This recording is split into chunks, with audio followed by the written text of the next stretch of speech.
శ్రీ గురుభ్యో నమః. చిన్ననాటి చందమామ కథలకు స్వాగతం. ఈనాడు మనం 2 చిట్టి కథలను విందాం. మొదటిది శివరామ బ్రహ్మం, రెండోది పిల్లి శకునం. ఇక మొదటి కథ శివరామ బ్రహ్మం. అనగనగా ఒక ఊళ్ళో ఒక వైష్ణవుడు ఉండేవాడు. అతనికి శైవులంటే గిట్టదు. ఎంచేతంటే శైవులు శివుణ్ణి పూజిస్తారు, వైష్ణవులు విష్ణువుని పూజిస్తారు. ఒక రోజున ఒక శైవ బాటసారి దోవన పోతూ ఈ వైష్ణవుని ఇంటికి వచ్చాడు. వైష్ణవుని భార్య చాలా మంచిది.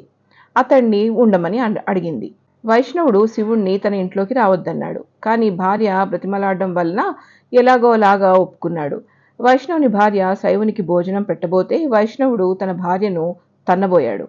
శైవుడు రామరామ అనుటకు బదులుగా శివశివ అని అన్నాడు. వైష్ణవుడికి ఉగ్రుడై శివరామస్మరణ తన ఇంట్లో పనికిరాదని బాటసారిని వెళ్ళిపోమన్నాడు.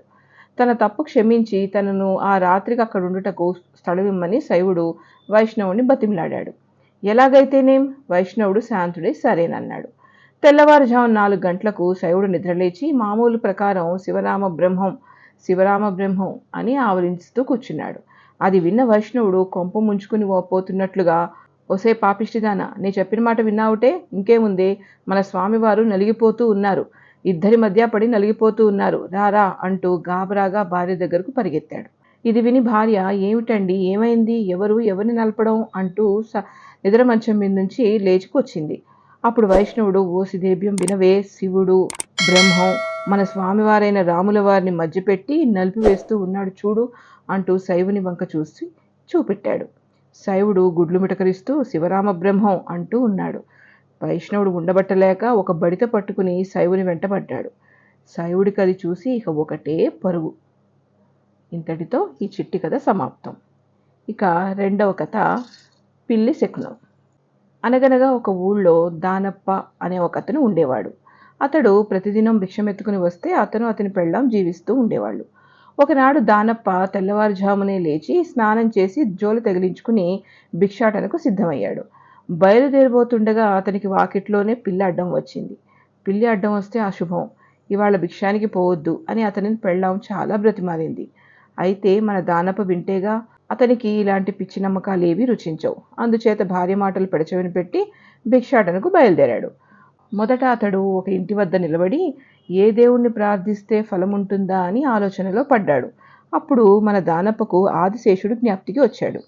ఆదిశేషుడు ఈ సమస్త భూమండలమును తన ఫణములపై మోస్తూ ఎంతో ఓర్పు కలిగి ఉన్నాడు కదా, అతనిని వేడుకొంటే ఏమైనా ఫలముండునేమో అని ఆదిశేషుని పేరిట ఫవ్వాళించితివా ఓ శేషయ్య ఫవ్వాళించితివా అనే పాటను గట్టిగాను మృదుమధురంగాను పాడాడు.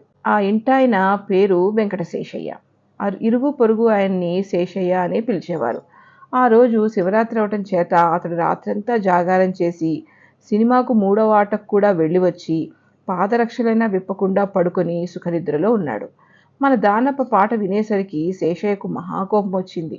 నిద్రాభంగం చేసింది ఒక కారణం, తనని పేరుతో పిలిచి లేపడం మరొక కారణంగా తీసుకుని కోపంతో బయటికి వచ్చి మన దానప్పకు అర్ధచంద్ర ప్రయోగం, పాదరక్ష పూజ 2 గావించాడు. అక్కడి నుండి బయలుదేరి మన దానప్ప ఇంకో ఇంటి వద్దకు చేరుకున్నాడు.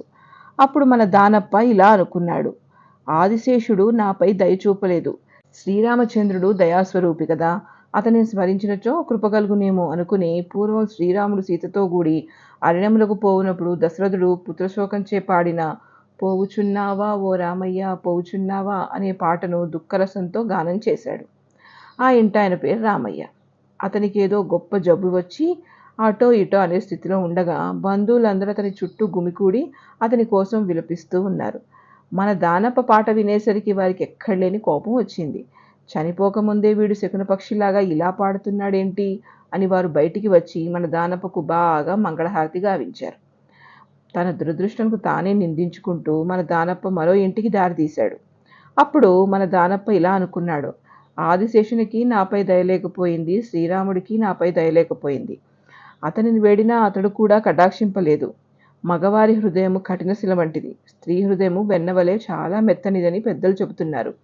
ఆ సీతమ్మ వారిని స్తోతించినతో ఆమెకైనా నాపై దయగలగపోవునా అంటూ ఈ విధంగా అనుకుని మన దానప్ప మరో గుమ్మం ముందు ఆగాడు. అప్పుడు మన దానప్ప సీతాదేవి లంకలో చెరబట్టినప్పుడు ఆంజనేయుడు ఆమెను అశోకవనం నుండి కనుగొన్న సందర్భం జ్ఞాపకం వచ్చింది. ఆ సమయంలో ఆంజనేయుడు పాడిన కనుగొంటినమ్మ సీతమ్మ నిన్ను కనుగొంటినమ్మ సీతమ్మ అనే పాట తలపునకొచ్చి ఆ పాటను గంభీరంగాను రాగయుక్తంగాను పాడసాగాడు. ఆ ఇంటావిడ పేరు సీతమ్మ.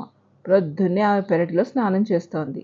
ఆ పెరటి గోడ వానచేత అక్కడక్కడ కొద్దిగా పడిపోయింది. కానీ ఇక గత్యంతరం లేక ఆమె అక్కడే ఎట్లాగో దడబడా స్నానం చేస్తోంది. మన దానప్ప పాట వినేసరికి సీతమ్మ గుండెల్లో లేవు. నిజంగా తన్ను ఆ దానప్ప చూసి ఆ పాట పాడుతున్నాడు అనుకుంది. స్నానం చేసి చప్పునే చీరగట్టుకుని ఒక మూల ముంచిన పాత చీపురు కట్ట తీసుకెళ్లి మన దానప్పకు చెడా మడా 4 ఎట్లు వీపునిపై బాదింది. కుయ్యో మొర్రో అనుకుంటూ మన దానప్ప ఇంటి మొహం పట్టాడు.